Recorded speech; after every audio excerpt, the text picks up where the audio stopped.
Hello everyone, welcome to WP Quickies. You can see Daniel there. There's another 8 people on the chat just now. So I'll just give everyone a few minutes to get on board and we'll start at 1 p.m.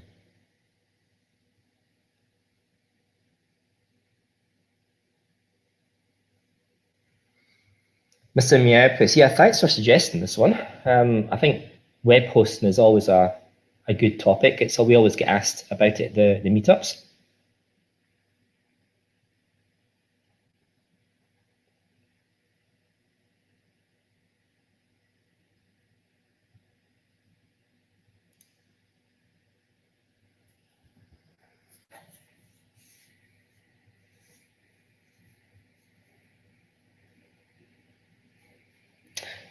You're mentioning that in the last meetup, WP Bakery. Yeah, well, it used to be a visual composer, and it was released a long time ago.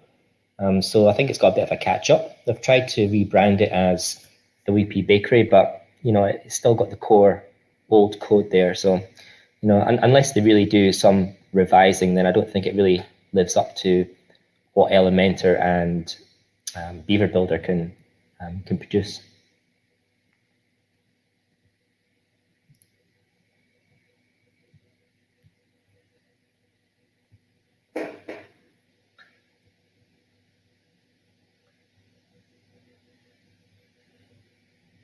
Almost there, almost 1 o'clock. We've got 11 people on board this afternoon, which is good.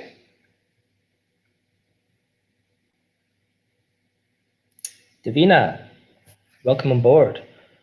I'm using Visual Pacific for a few years, but want something that gives more RAM. Okay. And cheap. Okay, well, this is definitely going to be a good talk for you. We're going to cover cheap and fast and stuff in this session. Let me just get my cup of tea sorted, then we'll start. I have my large cup of tea with my nice real Earl Grey tea leaves in there, just to give it some flavor.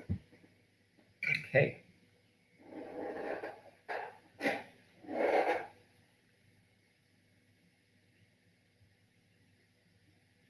Hey Steph, how you doing?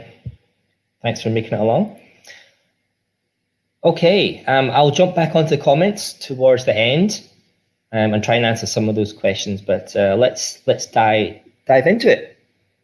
Okay, hi and welcome to the WP Quickies, bite-sized WordPress tips and tricks in 30 minutes or less, or at least I'll try.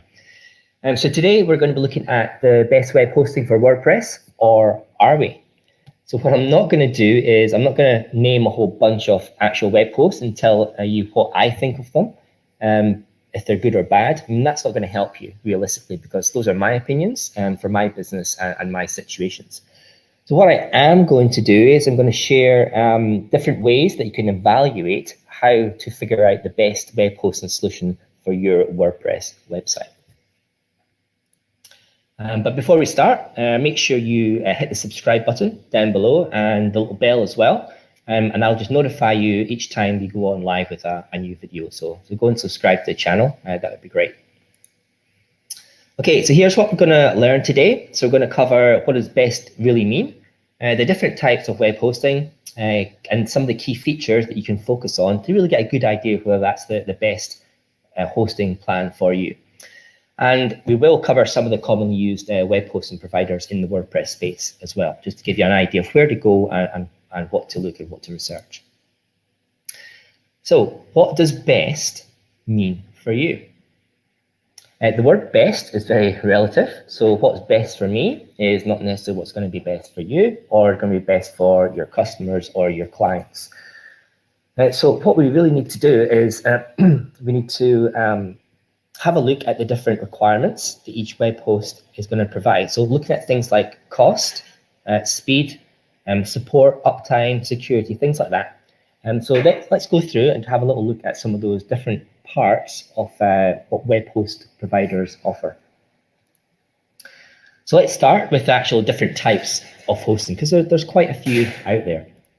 So we're going to look at shared, dedicated, and cloud hosting.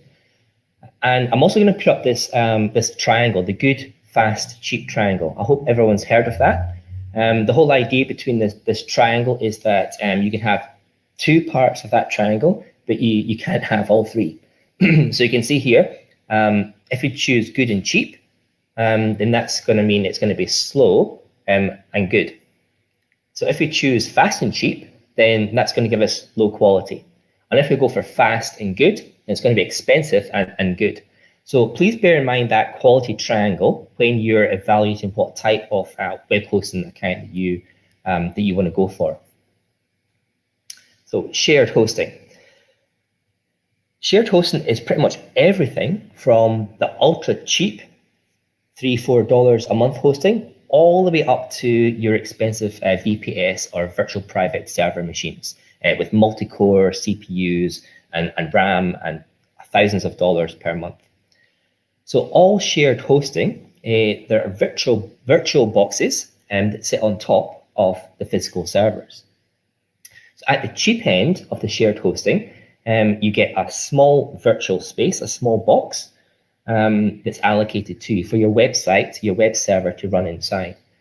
And on the cheap side, you can think about this little machine, this virtual machine that this company has created, the hosting company has created, and they've given it just a little bit of resources.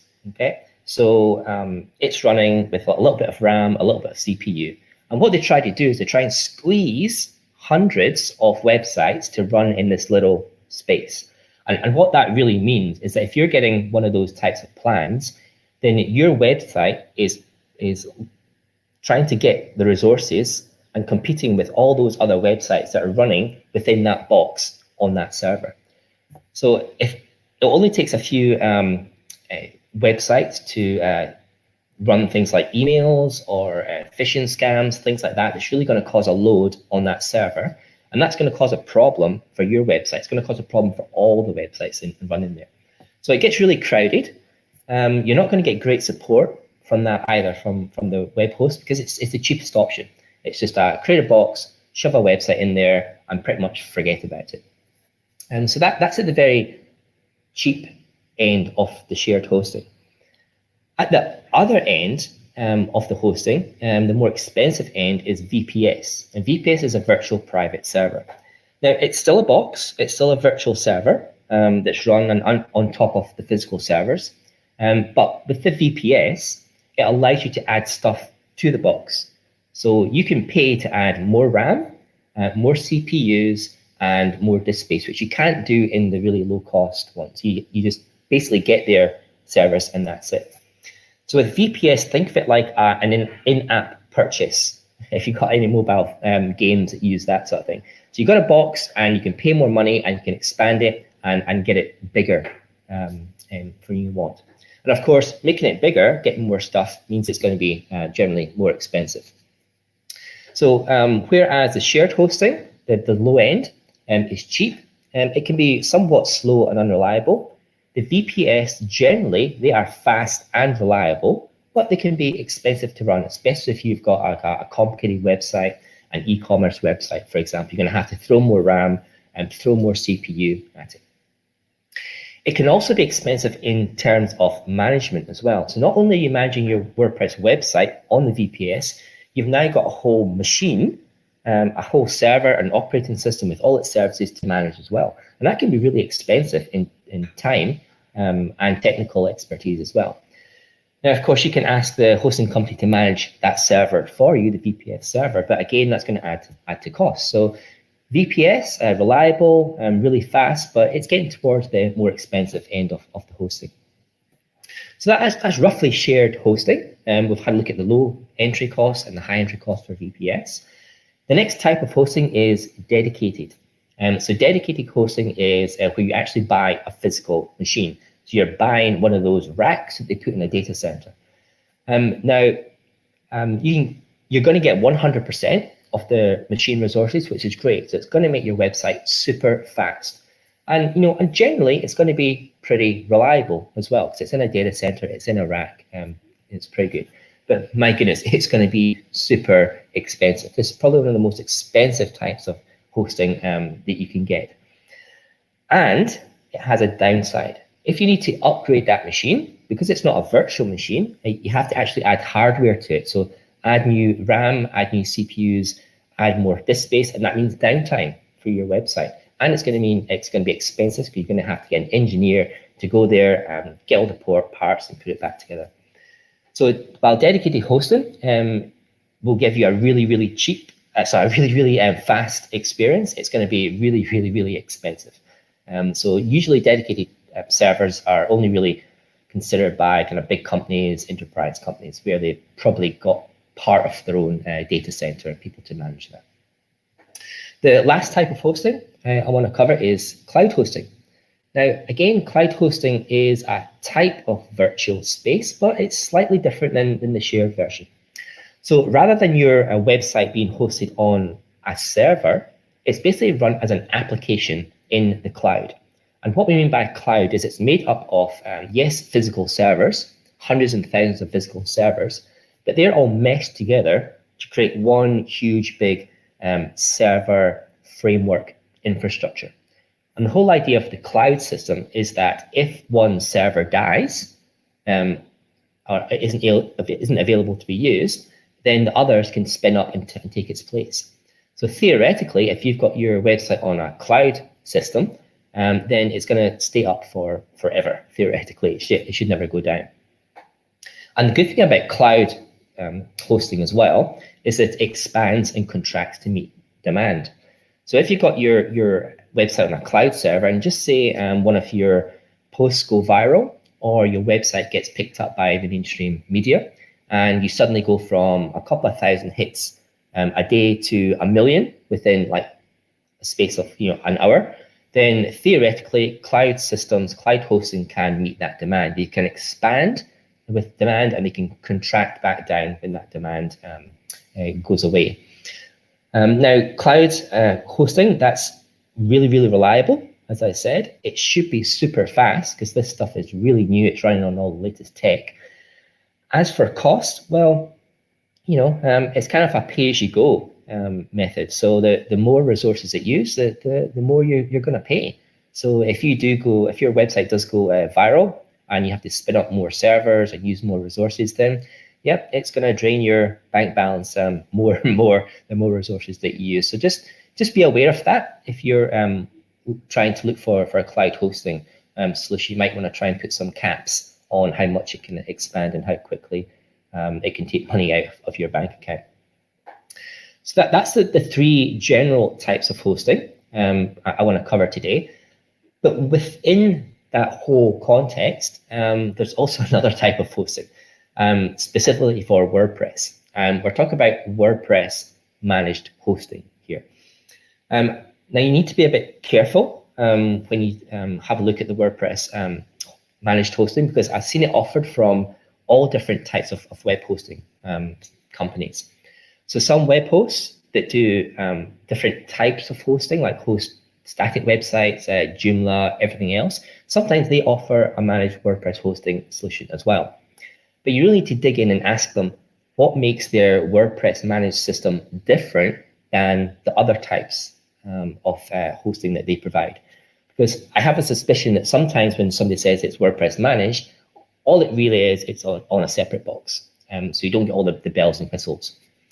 At the other end of WordPress managed solutions, you get companies, and we'll look at some of those later on, that are completely dedicated just to hosting WordPress websites. So if you've got a static website, they're not interested. If you want to spin up a Joomla or a Drupal, no, they're not interested. They focus on WordPress. And those are the ones that I think are the most reliable if you're looking for a WordPress managed host, because they have tailored their entire infrastructure just to make WordPress run faster. So we're talking about servers, we're talking about memory, we're talking about security. They know all the issues that come around with WordPress, caching as well. They know how best to cache WordPress, the database, and the queries it makes, and also security as well. And with the experts, that they basically should know WordPress inside and out. So if you've got a WordPress problem and go to those types of companies, they should be able to quickly find out what's happening, because they basically live and breathe WordPress all the time. So don't expect a WordPress managed hosting solution to be the same across all these systems. Do your research, ask the questions about how they actually set up for WordPress differently than they do for any other systems. So that's the different types of hostings. Let's move on. Just having a quick look here at comments. Hi, Ricky. Hi, Elizabeth. Hi, Chandra. And hi, Joey as well. Thanks for joining today. So when you're looking for your ideal hosting solution, you need to do research. And I'm going to have a look at some of the key features that I think you should be looking at when you're trying to investigate hosting options. So let's start with uptime. So uptime is the amount of time that your website is up for and available for Joe Public to access and peruse. But a caveat here, you need to monitor the uptime for your own website, because the hosting companies sure aren't going to tell you how long your website went down for. So there are two good uptime monitoring services, and I'm going to post them in the comments here. So one is called Status Cake, and that's the one I mostly use, and the other one's called Uptime Robot. They've got paid and they've got free limits, but essentially you can get them to monitor your website, ping it every 5 minutes, and it'll tell you when it goes down. It'll send you a little report, a little email, or a text message. So when you're looking at uptime for web hosts, what you want to have a look is their SLA, their service level agreement, and just have a look at how much percentage they guarantee your website is going to be up for. So this is a contractual agreement. So it's not the amount of uptime that they guarantee your website will always be up for. Of course, things go wrong, servers go down. It's a contractual agreement. And what that means is if your website goes down for more than what they agree in the contract, then it's a compensation scheme. So they will pay you back for the amount of time that your website is down outside of their uptime agreement. And the money you're going to get back is going to be the money you pay for the hosting. It's not going to be money that you lost with the downtime. It's going to be money that's paid back from the contract that you paying them to host the website. So just bear that in mind. So let's have a look at some of the typical uptime agreements. So 99.9% uptime. That's probably the minimum that you want to go with. Anything under that is going to be pretty pants. So what does 99.9% uptime actually mean? So a company is saying they're going to guarantee 99.9%.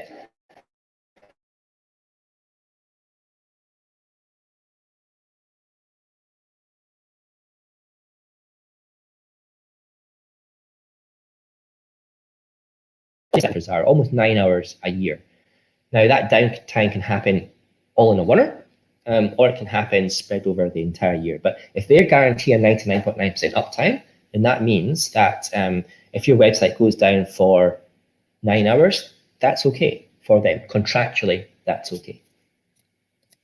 Let's have a look at adding an extra 0.09% into the uptime. So if a company offers 99.99% uptime, have a look at those stats and see how they've changed. So from a daily basis, it's down from 1 minute down to just almost 9 seconds. And look at what that means for a year. So 52 minutes. So we've went from eight almost 9 hours allowed downtime to just under an hour's downtime, just because this company has guaranteed 99.99% uptime. And so that's why I think it's really important when you're looking for web hostings, have a look at what percentage that they guarantee for uptime, because that is a huge difference. And it depends also on your website as well. So if you're just have a general blog and maybe you update it once or twice a week, you might not be bothered if it goes down for 9, 10 hours a day, Whereas if you've got an e-commerce site or a membership site, if it goes down for 9 hours, then you're probably going to lose some big bucks. You're probably going to get people unsubscribe to your site. So that could be a huge deal breaker for you. So this is why I wanted to mention this one first, uptime. I think it's really, really important, and a lot of people don't pay a good attention to those 999% there. And thanks, Ricky. I know you're listening just now, watching, so I totally stole your stats from your WordCamp presentation. So thanks, buddy. Okay, next one is security. Now, if you asked me about 5 years ago if you should have SSL or certificate on your website, I would have said, sure, if you're running an e-commerce website, if you're selling stuff, then otherwise don't bother. But now is different. Having your entire site running on HTTPS is now the new normal. So a lot of new normals happening, but this is definitely one of them. It's been proven to be a major factor in the Google ranking algorithm. So, everyone needs to be on SSL now. Also, you should never, ever have to pay for an SSL certificate, because there's a company called Let's Encrypt, which can give you one for free. And most web hosts are now using this Let's Encrypt system. So if your potential web hosting company, when you're talking to them, is saying that, if you want to go secure, then you're going to have to pay, $50, $100 a year just so we can provide an SSL certificate, then no, that is not good enough. Go somewhere else. Okay, backups. I found this picture of a cassette. Does anyone even remember those things? Unfortunately, I do. So I show my age there. But backups, super important. Backups are going to be dependent on what type of site you run. But in general, what I would say to you is don't rely on a web host to take backup snapshots of your site. They probably do, but they'll probably take a snapshot of your account as well, like your hosting account with your emails and your domains and stuff. They probably take it at that level, or they could take a mirror of the machine, anything like that. So it might not just be your actual website that they back up, and they could be backing up daily, it could be weekly or monthly, depending on what plan they have. So, and also they're likely going to charge you money to restore that system as well. So you can ask about backups and what they do, but in general, I would say don't rely on your web host to take backups. I would have a backup plugin system in place so you can granularly control exactly what it is that you want to back up, how often as well. And so you can restore it quickly. I just posted in the chat, I've written an article last year about the different backup plugins for WordPress. So once this is finished, go and have a look at that if you're interested in the different types of backups. And that'll show you all the different things. Now, of course, it's going to be dependent on your type of site and the content, the frequency that you update it, how busy it is. For blog sites, you might get away with daily or even weekly backups. But for busy e-commerce sites, I would recommend having at least a daily backup as a minimum, but real time, if you can afford it. Support. So what support do you need for your website? Are you a technical person who can fix WordPress coding and plugin issues fast, or are you a non-techie who needs to pick up a phone and talk to a real person at the other end? So hosting accounts in Australia, well, they're very expensive compared with other countries, even taking into consideration exchange rates.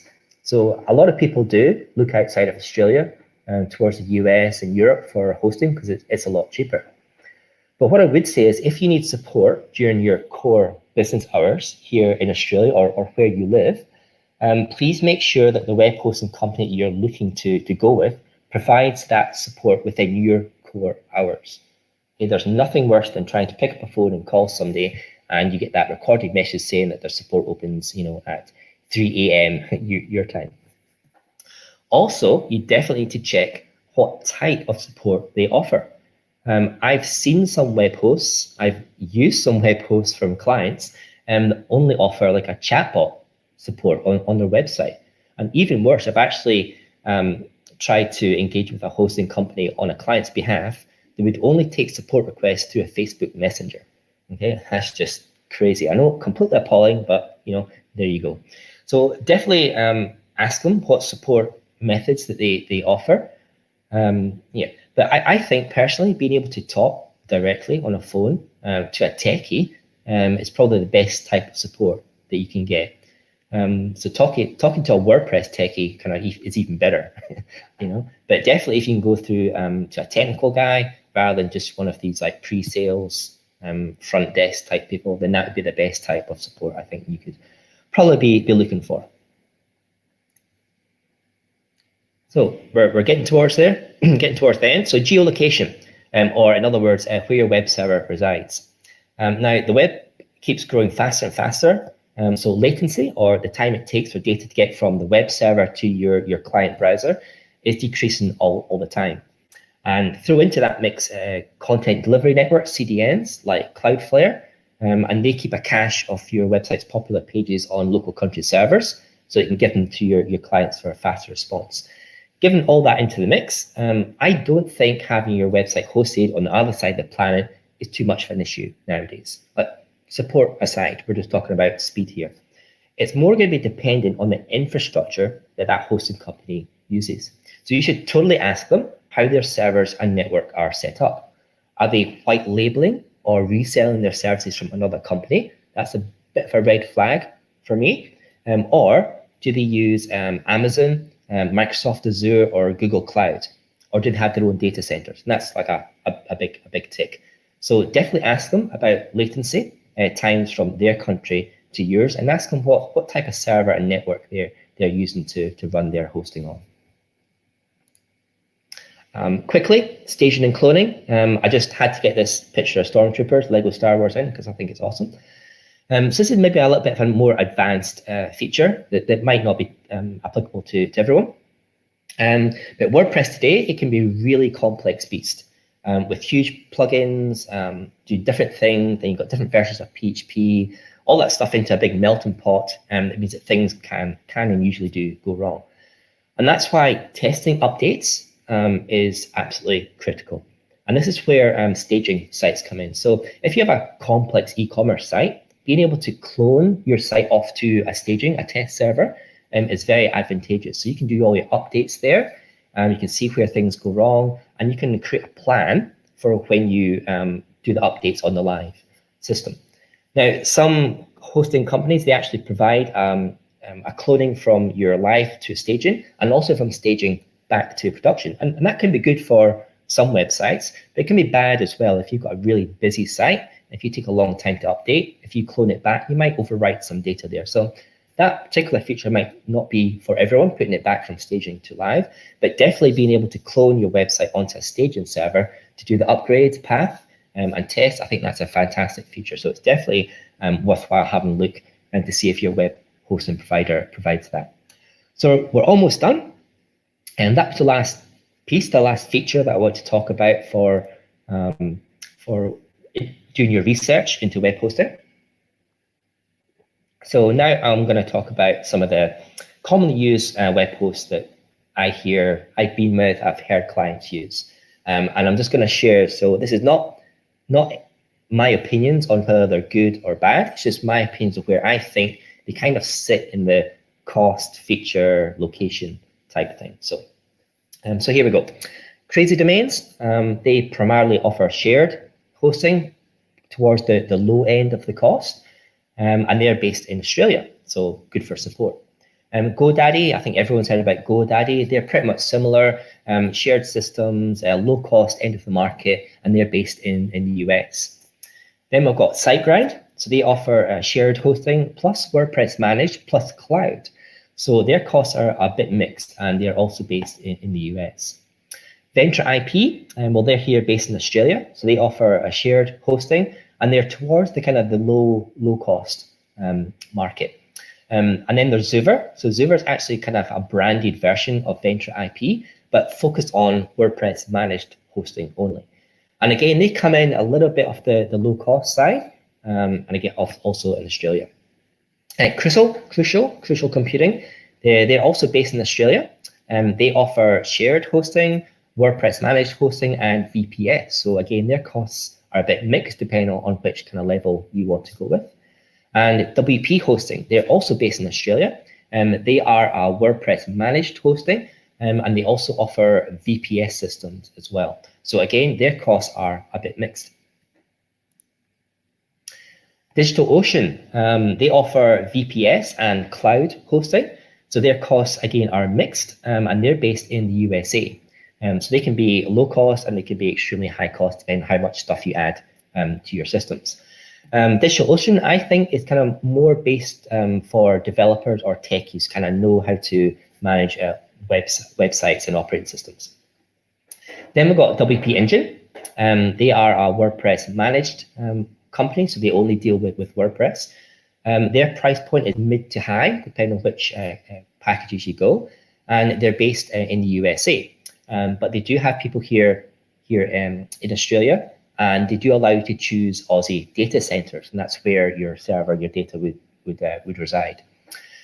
Flywheel, again, very, very similar to WP Engine. In fact, they've been bought by WP Engine last year, but they're still running as a separate brand for now. Same type of format, WordPress managed only company, mid to high costs, based in the US, but they allow you to have an Australian data center for where your web server resides. Another one is Pagely. They offer WordPress managed websites and other things. They are very, very high cost. They're towards the enterprise level of companies. They're based in the USA, and they run their systems on the Google Cloud platform. Another one is Kinsta, and they offer WordPress managed hosting only, so they're a WordPress company. Again, they are mid to high costs, based in the US, and again, they run their systems on the Google Cloud system. And then there's Amazon, specifically Amazon Lightsail, allows you to deploy WordPress websites on there. That's a cloud-based hosting. And again, those costs are going to be based on the resources that you use. So if you use more resources, it's going to cost more. They're based in the US, of course, it's Amazon, and they're probably more for the more technical minded web admins, system admins. And then there's Google Cloud, which of course is cloud hosting. And it's very similar to Amazon in that they're resource-based costs. So the more stuff you use, the more it's going to cost you. And again, if you're hosting directly on Google Cloud, it's going to be based in the US. And again, I think it's probably more for like a technical audience for those. So there's what we've ran through today. I think we've kind of done it on time. It's past already. If you've got any suggestions as well for other topics, please fill out the Google form below. I'll leave it on the screen for a couple of minutes. And there's a QR code there that goes to the form. This one today, the hosting was suggested by Mr. Meowpuss, who's watching just now. So thanks for that. It's a really, really good topic. I hope that I've done it justice for you. Try to cover as much stuff within 30 minutes as I could possibly do. So what I'll do is I'll have a look at some of the questions and let's see what we can do. Here's one here. And if using Google Cloud hosting, location of the server is still important. Is it still important? I don't think so, because Google Cloud is so super fast and they've got their own DNS, then the latency, the time it takes for the data from the web server to come to your client is like really, really low. They've got super fantastic networks. So no, from a speed point of view, I don't think location of server is going to be important. In fact, it might not even be in the same location, because it's running on the cloud. It might switch between where it thinks is the best speed. The only issue I'd say with that is if you're got like European clients, so GDR, is it GDPR? So where your data is kept, it might be a legal issue, but in terms of speed, no, I think Google Cloud's pretty good for that. Let's see, Janie Barron, Fastcomnet for pretty good support. That's great, good to hear. It's always great to get feedback. You should definitely be asking other people how you think or who they use to host, and get some feedback from them. There's nothing better than word of mouth. Steph likes cPanel. Yep, cPanel is a popular hosting framework, allows you to get access to the server using a GUI. Let's see. Clario. Oh, so Clario's responding to Anne's Google Cloud hosting. Yep, I agree with that. Paul, thanks for commenting. SiteGround have just opened an Australian-based hosting server. Fantastic, I didn't know that. Thanks for letting me know about that, Paul. So that's great. So that means that SiteGround is a good option if you're one of those people who need to pick up a phone within business hours, within Australian business hours. That's great. That's a gem, Paul. Thanks so much for that. Daniel, Bluehost. I heard that they were good until they were bought out, and then the pay the next referral bonuses, which is why so many people usually recommend them. Okay, yeah. I guess a bit of political. Website hosts come and go. Bluehost was on the WordPress.org website as a recommended host for many, many years. I believe that got taken down last year or a couple of years ago. So I'm not quite sure what that means from a political automatic standpoint. But yeah, Bluehost has been around for a long, long time. Yeah, but you know, as I say, web hosts come and go. They get bought out by big companies and merged. So yeah, that's true as well for WP Engine and Flywheel. You know, WP Engine have bought Flywheel, and at the moment, you know, they're going to run Flywheel as a separate brand because it kind of targets a separate audience. They're kind of maybe more developer focused, but you know, we'll see what happens. You know, down the line, will they merge infrastructure? Will they, you know, merge hosting plans? Who knows? Steph says, Ventra don't see as integrated as some other WordPress managed hosts. Ventra IP, Steph, they offer just normal web hosting, so like plain static or Joomla or anything, and then they've got that WordPress managed kind of in the mix. So again, that's in that scenario where I said that not all WordPress managed hosts are equal. So if you want to go with a really good WordPress managed solution, I would probably go with a company that only does WordPress managed and doesn't do a kind of a mix for that. Saying that, they have the Zuver, which is their WordPress branded managed hosting version. So it's Ventra IP, but it's a brand of Ventra IP. I think they run it on the same system as Ventra IP, so I'm not too sure how different that is going to be to the actual the Ventra IP main offering. So definitely that would be a question to ask the Zuver guys if you get in contact with them. Scrolling through, please guys, if you need to go, then yeah, just jump off. I'm going to wrap this up soon. I'm just going to go and try and go through as many comments as I can before we go off. Steph, SiteGround should replace cPanel with their own dashboard. Okay, eek. Yeah. When I hear people are customizing dashboards, that kind of gives me shivers up my back. I like to be able to know where to go and where to click on. So if they're doing custom, then yeah, I need to go and check that out. Clio, thank you for the feedback. Glad you're getting some entertainment out of these, maybe some useful information as well. Again, Steph is saying he gets 200 millisecond pings from a server in the US on the Google Cloud, but it pings 20 milliseconds in Australia. Oh, okay. Oh, that's good. Daniel again, I find the majority of my traffic comes from the US, so photography, portfolio. So yeah, so he doesn't mind if it's hosted in the US, yeah. Yes, definitely be looking at your Google Analytics, guys, and see where your main traffic's coming from. Because, you know, if you can do anything to reduce latency, then that's always a good thing. And so if your primary audience is in the US, then yeah, it kind of does make sense to have a US-based server. But you can also use CDNs, content delivery networks like Cloudflare, which will cache a copy and serve that to in different countries. And that can really increase the time, or decrease the time, I should say. Let's see. Okay, I think that's it, guys. Thank you so much. Where's my details? There we go. That's me.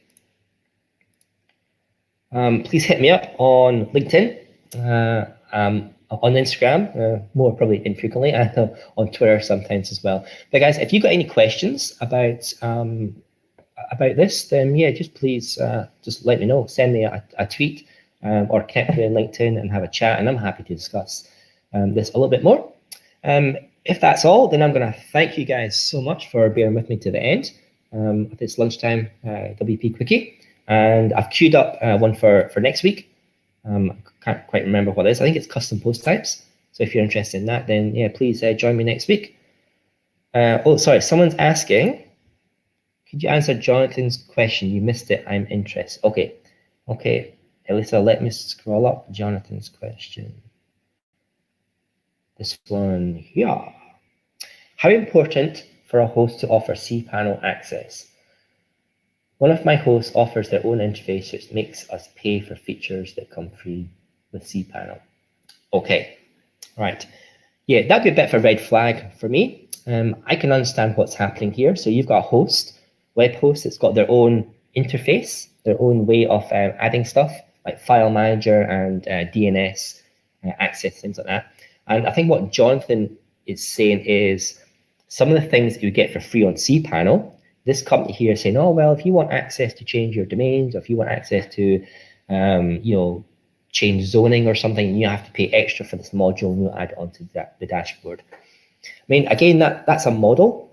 It's a fair model that they go with, but yeah, that's a bit of a red flag to me. I would think because other hosts give something like cPanel or Pless for free, I would kind of think that those sort of things would be standard. So John, I think it would be depending on what they're trying to sell you as a paid add-on, as to versus what you think you can get with cPanel. You know, if it's going to be like a standard thing, like DNS zoning or security or file manager, then yeah, that'd be a bit of a red flag to me. I'd be probably thinking about switching over for that switching host. So thanks for that question, and thanks Lisa for pointing that out. Ricky, you were there. Thank you. Thanks for allowing me to steal your stats. I know I didn't ask formally, but I give you some kudos there. Yeah, Ricky's a WP Engine person there. So if you want to talk about WordPress managed stuff, then yeah, hit Ricky up as well. He's a fountain of knowledge, more than me on this subject. Okay, guys, thank you so much. I'm going to tune out now. Please join us next week again. It is on custom post types. Yeah, great. Thanks for joining me, and I'll see you next week. Ciao, everyone.